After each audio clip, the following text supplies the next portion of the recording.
It's the Agribusiness Report. I'm Tony St. James. We're joined today by Kassadi Rinehart. Kassadi is Retail Sales Manager for Phytogen Cottonseed. Kassadi, it's great to see you again. Good to see you. Thank you for having me. And as you can see in the background, we're at the Texas Cotton Ginners annual meeting and expo, Lubbock Civic Center. Of course, not a big drive for you. Lubbock's home now, right? Yes, it is. Yeah, we've lived in Lubbock a couple of years now at this point. Let's talk about, first off, your journey to Phytogen. Did it actually start in a cotton field or at least in ag? Well, yes to ag, no in cotton. So I'm from Northeast Oklahoma originally, grew up on a livestock cattle operation, went to college at Texas A&M University where I was on the livestock judging team. Never would have thought that I would have ended up in cotton, but in my senior year at Texas A&M, I was given the opportunity to interview for AgriSciences. Shortly after, received an offer from them and they relocated me to Amarillo, Texas. Swore I would never live in the Panhandle.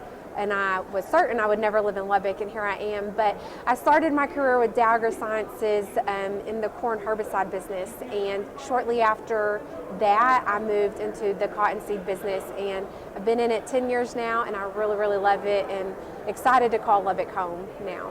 So let's talk about cotton and the region. Used to be, I would say at this point, and some might argue, especially back east, that really the hub for cotton has moved to the hub city in the Lubbock area. Is that safe? Yes, that's very much an accurate statement. Because we've seen more and more acres in Texas and into Oklahoma and now into Kansas. I don't think we're growing any cotton this year in Nebraska, though that's been done before. But when we talk about varieties, are there some varieties you're excited about this year? Absolutely. With Phytogen, we have a whole portfolio of varieties that a producer can choose from. We have anything from the earliest season product in Phytogen 205 to the fullest season product that you can buy on the market, even Pimas. So we started the cottonseed company in the Pima market with Phytogen cottonseed, and so we actually transitioned from Pima to Upland cottonseed. Within the Upland portfolio, we sell 200 series products, which are very early in their maturity, all the way up to 500 season maturity products, which are full season Upland varieties. And in the West Texas market, there are a couple of varieties that we really like to see out in the marketplace today. A couple of them that many people have probably heard of, Phytogen 332. It's a really popular option for us these days. We introduced it 2 years ago. It's an early mid, so it's kind of right in the middle of the maturity spectrum, and fits a lot of acres from all the way in the Concho Valley of Texas, even in South Texas and Corpus, that area, all the way up to southern Kansas, where we sell a lot of 332 today as well.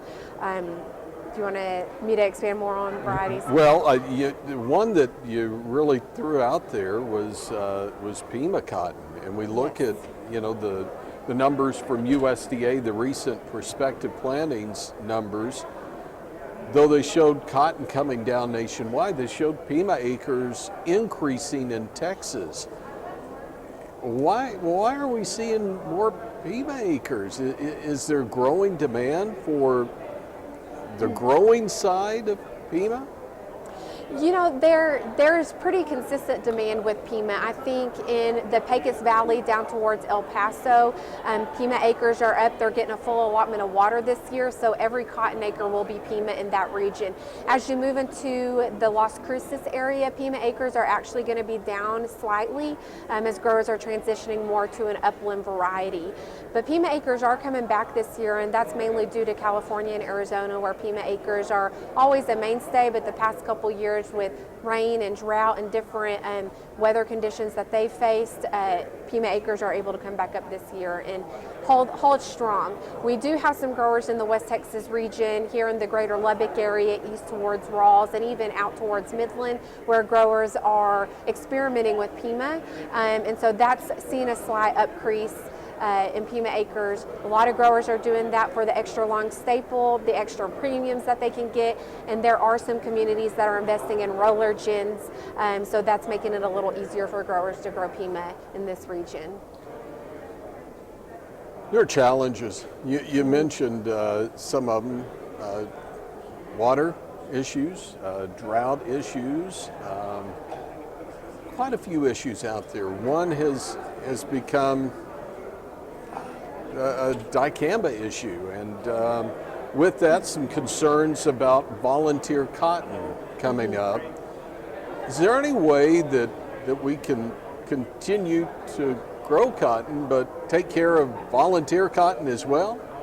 Absolutely. We have received more questions than ever about volunteer cotton and what are we going to do to control that volunteer cotton. We've done a lot of studies, a lot of tests at Phytogen with our weed control system to see how it does in performing in regards to controlling that volunteer cotton. And we're proud to say that we have an answer. It's the Enlist weed control system. We do a very, very good job not only controlling volunteer cotton, but tough to control weeds like palmer amaranth, which are a continuing issue for us. For those that don't know, our Enlist weed control system is a 2,4-D choline auxin herbicide system. We have two herbicides. One is Enlist 1. We're very creative with our naming. Enlist 1 is our straight good standalone 2,4-D choline herbicide, which you can tank mix with lots of different options, and you can find that on enlisttankmix.com. We also have Enlist Duo, which is our pre-mix of our 2,4-D choline and our version of glyphosate. Just in a tank, very convenient and easy to use. You kind of dump and go with that one, whereas the other option, Enlist 1, offers a little more tank mixing flexibility, but both are the exact same 2,4-D choline herbicide, have ultra low volatility. We've minimized physical drip by up to 90% with our formulation and our nozzles. So safety when it comes to those products is key. It's not your typical 2,4-D, not what you're used to spraying or maybe what you've heard about. It's a completely new salted 2,4-D. It's 2,4-D choline. It's really exciting, and we're proud to have it. Well, since we're talking about challenges and you've got solutions, if I throw nematodes out there, do we have some solutions there as well?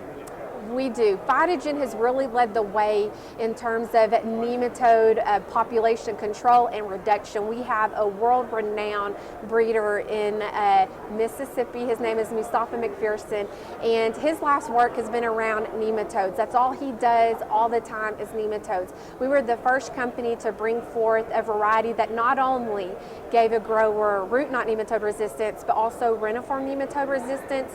Two very different types of nematodes, but two nematodes that we struggle with on the high plains, particularly as you get south of Lubbock into that New Home Lynn County area.